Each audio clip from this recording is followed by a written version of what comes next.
Hi friends, welcome to LD classes.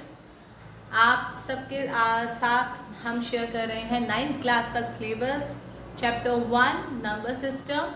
Last video में हमने पढ़ा था कैसे हम रैशनल नंबर जो नॉन टर्मिनेटिंग और रीअकरिंग नंबर है उनको कन्वर्ट कर सकते हैं पी बाय क्यू फॉर्म में, राइट।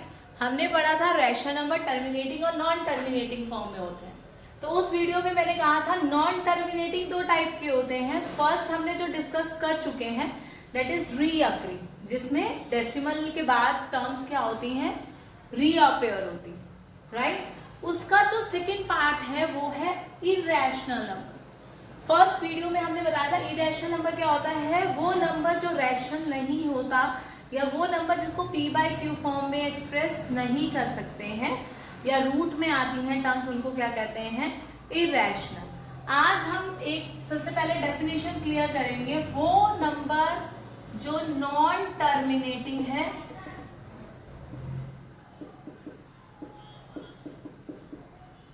एंड नॉन रीअकरिंग है, मतलब डेसिमल के बाद उसकी टर्म्स रिपीट नहीं होती है, उसे कहते हैं इरेशनल नंबर। सबसे पहले इरेशनल नंबर को, हर नंबर को हम इरेशनल नहीं कह सकते कि जो टर्म्स रूट में आ रही है वो इरेशनल होगी। सबसे पहले ये पहला क्वेश्चन जो इरेशनल का माइंड में आता है, हम ज्यादातर देखते हैं कई जगह पे बताया जाता है जैसे रूट में लेने वाली टर्म्स को इरेशनल कहेंगे। This is not necessary, right. जैसे एक एग्जांपल लेती हूँ, हम कहते हैं कि इरेशनल नंबर होते हैं √2, √3, √5 एंड सो ऑन। लेकिन √4, व्हाट अबाउट √4, ये इरेशनल है या नहीं?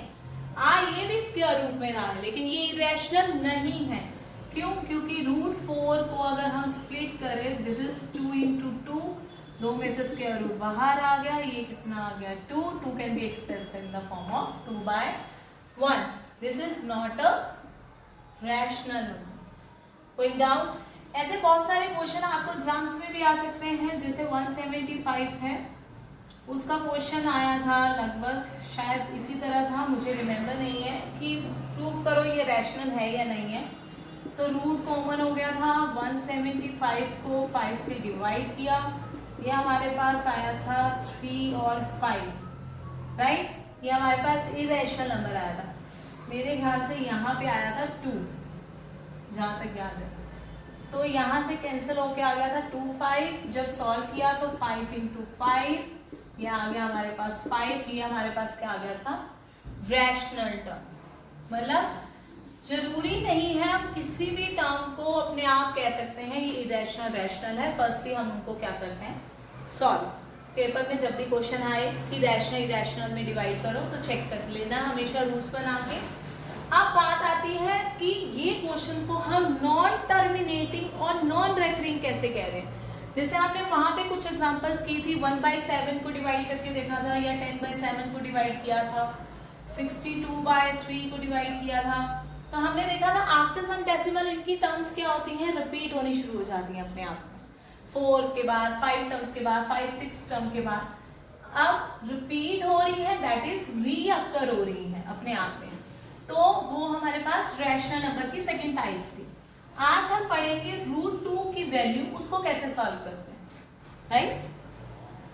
अब √2 को कैसे सॉल्व करते हैं, ऐसे √3, √5 कोई भी टर्म ले सकते हैं। सबसे पहले रूट को जब भी सॉल्व करते हैं तो 2 लिखा, इसके बाद जो टर्म्स आती हैं हमेशा पेयर्स में लेते हैं। क्या लेते हैं, पेयर में।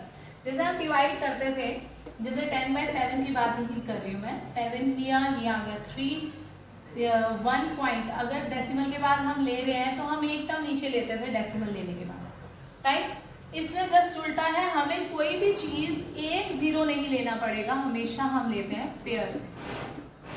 जब भी उठाएंगे तो भी पेयर में, लेंगे तो भी पेयर में। 2 के बाद डेसिमल ले लिया हमने, राइट, पेयरिंग कर दी सबकी, लास्ट में 2 अपना 1 बच गया, डेसिमल के बाद पेयर ले लिया। उसके बाद हमें क्या करना है, 2 से छोटा परफेक्ट स्क्वायर कौन सा है। परफेक्ट स्क्वायर कैसा होता है, 1 स्क्वायर तब is equal to 1, 4 is equal to क्या आएगा, 2 square, 4 is a perfect square, 2 का स्क्वायर हो गया 9, 9 is a perfect square, 3 square हो गया। ऐसे कौन सा परफेक्ट स्क्वायर जो इससे छोटा आता है? 1 का स्क्वायर 1, 1 यहाँ आएगा, यहाँ पे भी क्या आ गया 1, सब्ट्रैक्ट किया 1, पेयर ही नीचे आएगा, 0 0 ही आएगा। यहाँ पे हमेशा क्या आता है, जो ऊपर होगा उसका 2 से मल्टीप्लाई, 1 है तो 1 से मल्टीप्लाई बाय 2 आएगा यहाँ पे, राइट। 2 के साथ एक ऐसी टर्म लेनी है कि अगर हम उससे मल्टीप्लाई करें तो इससे छोटा होएगा। लेट अस सपोज अगर मैं 3 लेती हूँ तो 3 से मल्टीप्लाई किया, ये आया 9 और 6, राइट। इससे बड़ा अगर मैं ट्राई करूँ 2 4 आया तो ये आ गया 16 और ये आ गया 9, तो 96 आ रहा है। तो सेकेंड टर्म हम कौन सी लेंगे? 4, यहाँ पे भी 4, यहाँ पे भी 4, सब्ट्रैक्ट किया क्या आ गया 4, बाकी 0, फिर क्या उठाएंगे हम? पेयर में, राइट। यहाँ पे हमेशा क्या आएगा? 2 का मल्टीप्लाई, 2 by 14 दैट इज 28। फिर ऐसा नंबर लेना है जो इससे छोटा हो, देख के लग रहा है 2 लेंगे तो 500 समथिंग आएगा, वो इससे बड़ा होएगा तो हम लेंगे 1 से इसको मल्टीप्लाई किया, क्या आया 281, यहाँ पे क्या आ गया 1। देखने में कुछ लग रहा है कि रिपीट होना शुरू हो रहा है, लेकिन आगे सॉल्व करेंगे, ये क्या आ गया 9, ये आ गया 1 1, हमेशा क्या आएगा? पेयर नीचे। जब इसको फर्दर सॉल्व करेंगे तो क्या आएगा 2 × 1 4 1, ये क्या आएगा हमारे पास 282। फिर कोई नंबर ढूंढो जो इससे छोटा हो, लेकिन इससे मल्टीप्लाई करें तो देखा जाए तो 4, ये कितना आ गया 16 8 9 32, और ये आ गया हमारे पास कितना आ गया 8 और 3 1 1 2 9 6, ये आ गया हमारे पास 4। सब्ट्रैक्ट करिए इसको, क्या आता है हमारे पास 10 में से 4 0 8 6, अगेन क्या आएगा पेयर। हमेशा कोई भी नंबर अगर आप उठाते हैं हमेशा क्या उठाना चाहिए? पेयर में, राइट। अब इससे छोटा नंबर चेक करना है तो क्या देखेंगे? इसका मल्टीपल 2 8 2 8, इसके साथ कौन सा नंबर आएगा? देखा जाए तो 2 आएगा, प्रैक्टिस करेंगे आपको पता लग जाएगा। ये आएगा हमारे पास 4 16 5, अगेन 16 देन 5, सब्ट्रैक्ट करिए, ये आ गया 6 3, 13 में से 5 गए 8 9 3, ये आ गया। अगेन क्या उठाएंगे 0, हमेशा कोई भी चीज उठाई जाती है तो पेयर में उठाई जाती है, ये अगेन आ जाएगा 1 एंड सो ऑन। कोई भी नंबर अपने आप में रिपीट नहीं हो रहा है, तो ऐसा डिजिट जिसमें कोई भी नंबर रिपीट ना हो, एक तो खत्म नहीं हो रहा है, चल रहा है अपने आप में, तो नॉन टर्मिनेटिंग हो गया, और रिपीट नहीं हो रहा that is non recurring, that is इसको नॉन रिपीटिंग भी बोला जाता है। ऐसा नंबर जो रिपीट ना हो और नॉन टर्मिनेटिंग हो उसको क्या कहा जाता है? इरेशनल। तो इरेशनल की एक नई डेफिनेशन हमारे सामने आ गई, वो नंबर जो p/q फॉर्म में ना लिखा जाए, दैट इज रैशनल फॉर्म में ना लिखा जाए, और second non terminating and non recurring, ठीक है, राइट। इरेशनल का कंसेप्ट मेरे ख्याल से माइंड में बैठ जाना चाहिए कि इसमें कैसे हमने रिपीट नहीं कर रहा है। और सेकेंडली अगर पेपर में आ जाए रैशनल इरेशनल चेक करो, सबसे पहले रूट को सॉल्व करना है, अगर रूट सॉल्व करके सिंप्लीफाई हो जाता है तो वो रैशनल है, अदरवाइज इरेशनल है। रूट बच जाता है तो इरेशनल है, नहीं तो नहीं। विदाउट सॉल्विंग सिर्फ रूट देके आप हमेशा आंसर नहीं देना कि वो इरेशनल नंबर ही होगा, राइट। अब हम आते हैं एग्जामिनेशन पॉइंट ऑफ व्यू के से कि एग्जाम में कैसे क्वेश्चन आते हैं। एग्जाम में हमेशा क्वेश्चन आते हैं प्रूव दैट √2, √3, √5 या addition of 2 number, subtraction of 2 number, multiplication of 2 irrational number is rational और इरेशनल प्रूव दैट, ठीक है। उसके लिए एक चीज नोट हमेशा करना, अगर मैं रैशनल को R रिप्रेजेंट कर रही हूं और इरेशनल को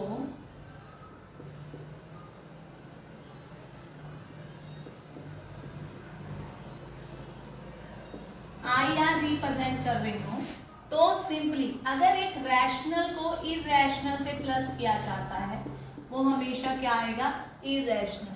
ये क्वेश्चन भी पूछा जा सकता है, प्रूव दैट।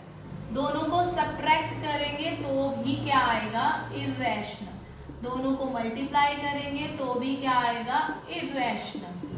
दोनों को डिवाइड करेंगे तो भी क्या आएगा, इरैशनल। इस तरह के क्वेश्चन आ सकते हैं। हाँ, अगर मैं कहूं इरैशनल को इरैशनल से प्लस करूं तो इरैशनल आएगा, मे और मे नॉट, जरूरी नहीं है। अगर पूछा जाए क्यों, कैसे, क्वेश्चन के एग्जांपल लिया जाए। Let us take √2 is first term, second √2, right. ये x है, ये y है।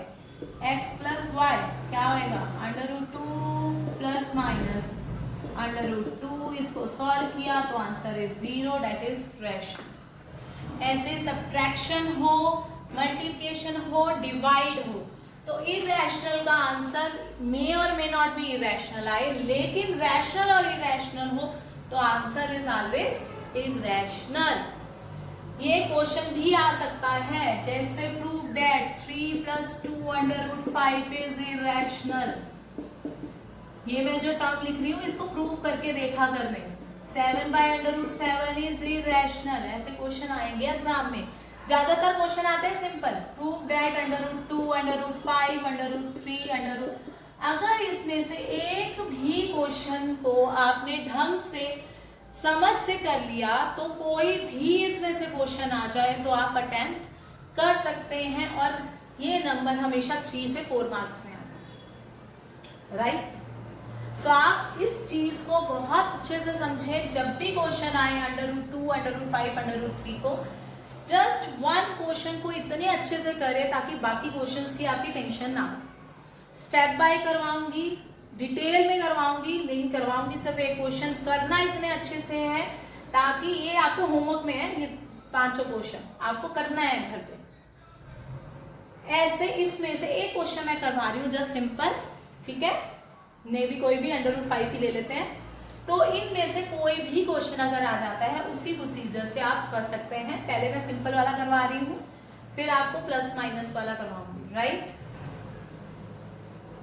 चलिए स्टार्ट करते हैं फर्स्ट क्वेश्चन के साथ।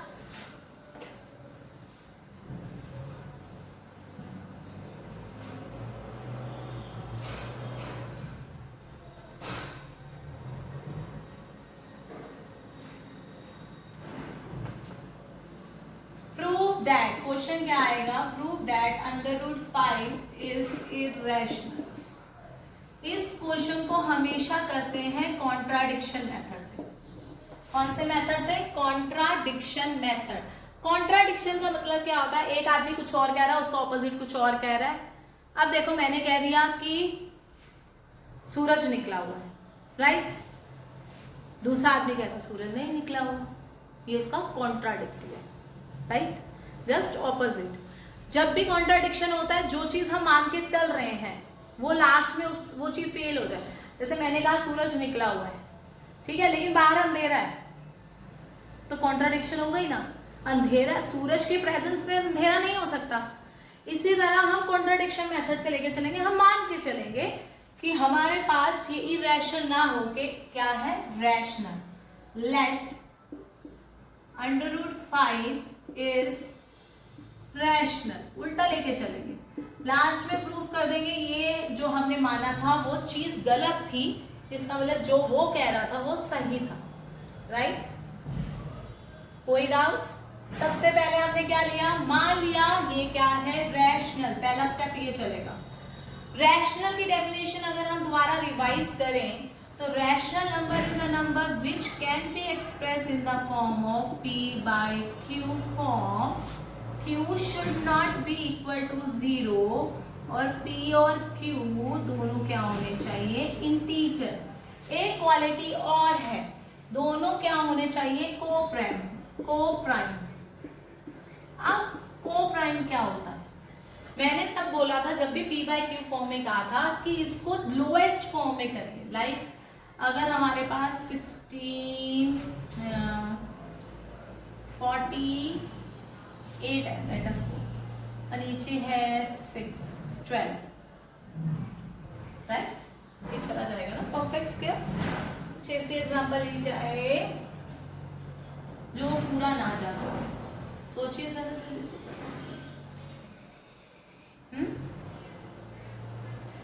18 पे लेके चले, राइट।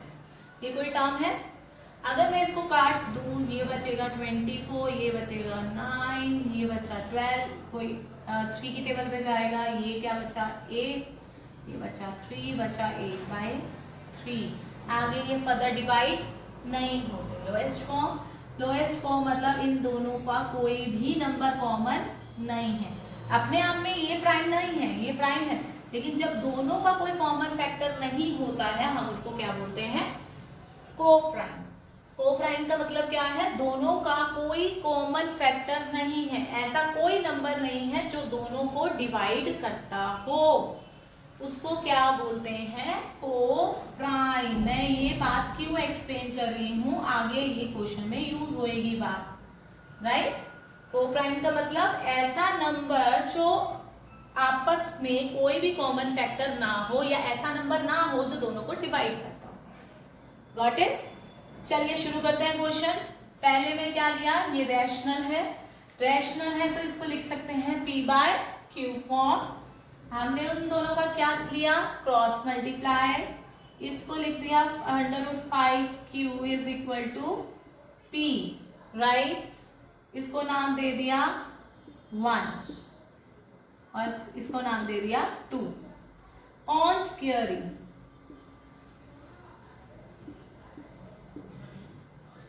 स्क्वायर किया तो √5 का स्क्वायर कितना आएगा? 5। q का स्क्वायर क्या आएगा? q square. p का स्क्वायर क्या आएगा? p square. Let it be 3। यहां तक फर्स्ट स्टेप फिनिश हो जाना चाहिए। रैशनल p/q फॉर्म, दोनों को प्राइम, रेसिप्रोकल, स्क्वायर ले लिया, राइट?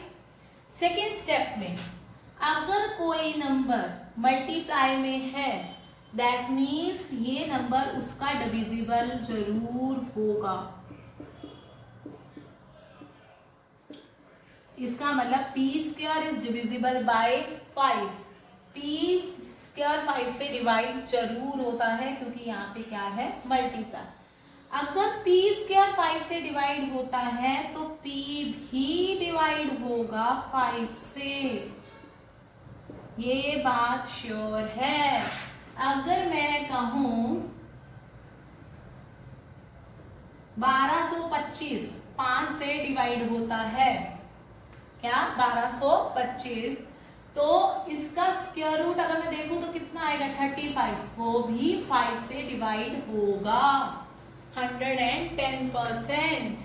अगर हमारे पास कोई नंबर है परफेक्ट स्क्वायर, 1225 हमने ले लिया, 1225, 35 का परफेक्ट स्क्वायर है, वो अगर 5 से डिवाइड होता है तो वो सिंगल डिजिट जिसका वो परफेक्ट स्क्वायर है वो भी 5 से डिवाइड होगा ही होगा। तो p स्क्वायर डिवाइड हो रहा है तो p भी डिवाइड होगा। कोई भी नंबर अगर 5 से डिवाइड हो रहा है, जैसे 35 है, इसको कैसे लिख सकते हैं? 5 into 7, that is multiple of that digit. इसका मतलब p को हम कैसे लिख सकते हैं? Can be written as 5 into r, multiple of r, right? Take it as 4, put 4 की वैल्यू 3 में पुट करिए, इसकी वैल्यू पुट कर दी 3 में। जब देखेंगे तो ये क्या आएगा? 5q स्क्वायर, p की जगह क्या आ गया? 5r का स्क्वायर, 5 का स्क्वायर 25, r का स्क्वायर 5 इधर आके क्या हुआ? Divide q square equal to 25/5 r square, ये आ गया 5, तो q स्क्वायर इक्वल टू क्या आ गया? 5r square. तो सेकेंड स्टेप में हमने किया कि अगर ये मल्टीपल है, डिविजिबल है, तो सिंगल डिजिट भी डिविजिबल होगा, डिविजिबल है तो उसका कुछ मल्टीपल होगा, मल्टीपल है तो थर्ड स्टेप में हमने उसको पुट कर दिया थर्ड नंबर में, दैट इज परफेक्ट जहां स्क्वायर है उसमें कंप्लीट कर दिया। उसमें हमारे पास ये टर्म आ गई q square equal to 5r square. अब q square equal to 5r square है, इसी लॉजिक से चले तो क्यू स्क्वायर भी क्या होना चाहिए, डिविजिबल बाय 5। अगर क्यू स्क्वायर डिविजिबल बाय 5 है तो क्यू भी होगा। अभी मैंने एक्सप्लेन किया कैसे, राइट। अगर p भी हमारे पास क्या है, डिविजिबल बाय 5, q भी क्या है, divisible by 5, p and q both are divisible by 5। इसका मतलब p और q का कॉमन फैक्टर कौन सा आ गया, 5, विच इज कॉन्ट्राडिक्शन। हम लेके क्या चल रहे हैं, दिस इज को प्राइम, लेकिन हमारा क्या आ गया 5। लेके चले थे सूरज निकला हुआ है, लेकिन बाहर तो अंधेरा है भाई। 1 लेके चले थे लेकिन 5 आ गया, को प्राइम फैक्टर है, इसका मतलब ये को प्राइम नहीं है। तो ये हमारी रैशनल की डेफिनेशन को सेटिस्फाइड नहीं कर रहा। अगर रैशनल की डेफिनेशन को सेटिस्फाइड नहीं कर रहा, वो नंबर जो रैशनल नहीं है, तो वो क्या होएगा, इरैशनल। लेकिन लिखेंगे क्या, which is contradiction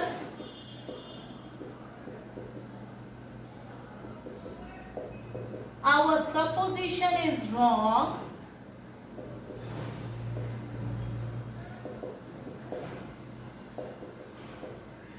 under root 5 is irrational, right।